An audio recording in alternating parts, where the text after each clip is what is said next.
ஆடி மாதம்னாலே வழிபாட்டு மாதம்னு தான் சொல்லுவாங்க. ஸ்பெஷலாக வீட்டில் அடுப்பில் இருந்து எல்லா இடத்துலையும் காவி கரை கட்டி மாக்கோலம் போடுறதுங்கிறது வழக்கமாக இருக்குது. மாக்கோலம் போடுறது ஒரு கலை, எல்லாராலையும் போட முடியாது. அதுவும் அதை கற்றுக்கிட்டு போடுறவங்க திறமை தான். ரிஸ்க் எடுக்காமல் ரிஸ்க்கு சாப்பிட முடியுமா? முடியுமே. இப்போ நியூ ட்ரெண்டில் மாக்கோலம் எப்படி போடுறது அப்படிங்கிறத சொல்லி கொடுக்குறேன். இதை 5 வயசு குழந்த கூட போட முடியும். அவ்வளோ ரிஸ்க் எடுத்து நான் ஏன் இந்த கோலத்தை போடணும் அப்படின்னு கேட்குறீங்கன்னா, அதோட காரணத்தையும் நான் சொல்லிடுறேன். ஸோ போடலாமா வேணாமான்னு நீங்களே டிசைட் பண்ணிக்கோங்க. அதுக்கு ஃபஸ்ட்டு பச்சரிசியை கழுவி ஊற வச்சுக்கோங்க. அதை ஒரு மிக்சர் ஜாரில் போட்டுட்டு நல்லா இந்த அளவுக்கு ஃபைன் பேஸ்ட்டாக அரைச்சி எடுத்துகிட்டு வந்துடுங்க. ஸோ அதோட கன்சிஸ்டன்சி எப்படி இருக்கணும்னு பார்த்தீங்கன்னா, இந்த அளவுக்கு இருக்கணும். மாவு எடுத்து ஊற்றினா சல்லுன்னு உழுகணும். ரொம்ப திக்காக இருந்தால் மாவு போட்டதுக்கப்புறம் ஏடேடாக எடுத்துகிட்டு வந்துடணும். ரொம்ப தண்ணியாக இருந்தால் நம்ம போட்டதே தெரியாத அளவுக்கு தண்ணி மட்டும்தான் இருக்கும். ஸோ இதுக்கு நான் நூல் திரி தான் யூஸ் பண்ண போகிறேன். இது நார்மலாக நம்ம தீபம் ஏற்றுறது தான். இது கொஞ்சம் ஸ்ட்ராங்காக இருக்கும், அதனால் ஈஸியாக போட்டுடலாம். நீங்கள் பட்ஸ் கூட எடுத்துக்கலாம், இல்லை பெயிண்ட் அடிக்கிற ப்ரஷ் கூட எடுத்துக்கலாம்.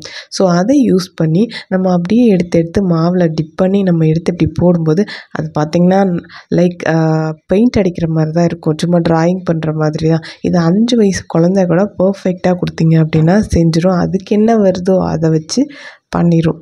ஸோ இவ்வளோ ரிஸ்க் எடுத்து இந்த மாக்கோலத்தை நான் ஏன் போடணும் அப்படின்னு நீங்கள் கேட்குறீங்கன்னா, அதுக்கான காரணத்தை சொல்கிறேன்னு சொன்னேன் இல்லையா? சொல்கிறேன், கேட்டுக்கோங்க. இதுக்கு ஒரு பழமொழி சொல்லுவாங்க, கோலம் போடுபவள் உள்ளம் சுத்தம் அப்படின்னு. ஏன்னா நம்ம கோலம் போடும்போது ஒரு கவனமாக ஒரு நிதானத்தோட அடுத்து என்ன டிசைன் போடலாம் அப்படின்னு யோசித்து போடுவோம். ஸோ அது நமக்கு தியானம் அப்படிங்கிற அளவுக்கு நமக்கு பயனளிக்குது. அப்புறம் பார்த்திங்கன்னா, காலையில் எந்திரிச்சதும் மண்ணு தரையில் நின்று நம்ம கோலம் போடுறது நமக்கு ஒரு அக்கு ப்ரெஷர் பயிற்சி பண்ணுற மாதிரி தான். ஸோ செப்பெல்லாம் கழட்டிட்டு போடுறத பாருங்கள்.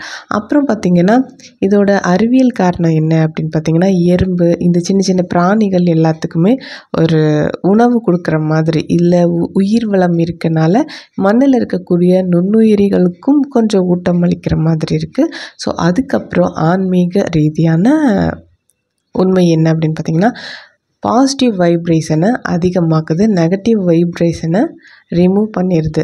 இது நம்ம பளிச்சுன்னு இந்த கோலம் போடுறதுனால வீட்லேயும் வீட்டை சார்ந்தவங்களையும் திருஷ்டி படாமல் இந்த கோலம் ஃபுல்லாக அட்ராக்ட் பண்ணி திருஷ்டியை கூட நீக்குதுன்னு சொல்கிறாங்க. அப்புறம் பார்த்திங்கன்னா, மாக்கோலம் போடுறதுனால வாஸ்து தோஷம், அதாவது நுழைவு வாயிலில் நம்ம போட்டோம் அப்படின்னா வாஸ்து தோஷம் கூட சரியாகுது. வெளிநாட்டவர்கள் கூட இது போடுறதுனால நம்ம கலாச்சாரம் மதிக்கப்படுது. இப்போ பார்த்திங்கன்னா, நான் போட்ட கோலம் காலையில் நல்லா காஞ்சதுக்கப்புறம் நல்லா பளிச்சுன்னு இருக்குது. இது இன்னொரு நாள் நான் போட்ட கோலம். ஸோ இதோட அறிவியல் காரணம் நான் ப்ரூவ் பண்ணியே காமிச்சிட்றேன். எனக்கு எவிடன்ஸுமே இருக்குது. ஸோ பார்த்திங்கன்னா, இந்த கோலம் ஓகே, கோலத்தை கொஞ்சம் ஒத்து பார்த்திங்க அப்படின்னா சின்ன சின்ன நுண்ணுயிரிகளில் தான் எறும்பெல்லாம் பாருங்கள் எவ்வளோ சூப்பராக சாப்பிட்டுட்ருக்கு. நான் நிறைய முறை போட்டிருக்கேன். ஸோ அவ்வளோ டைமும் நான் இதை பார்த்ததில்ல. ஸோ இந்த டைம் நான் அந்த கோலம் போட்டதில் எறும்பு, எக்கச்சக்கமான எறும்பு இதை சாப்பிட்டதில் எனக்கு ஒரே சந்தோஷமாகி போயிடுச்சு. ஸோ இதனால் இது கண்டிப்பாக வீடியோ கொடுத்தே ஆகணும் அப்படிங்கிறதுக்காக வீடியோ போட்டாச்சு. ஸோ பார்த்துக்கோங்க.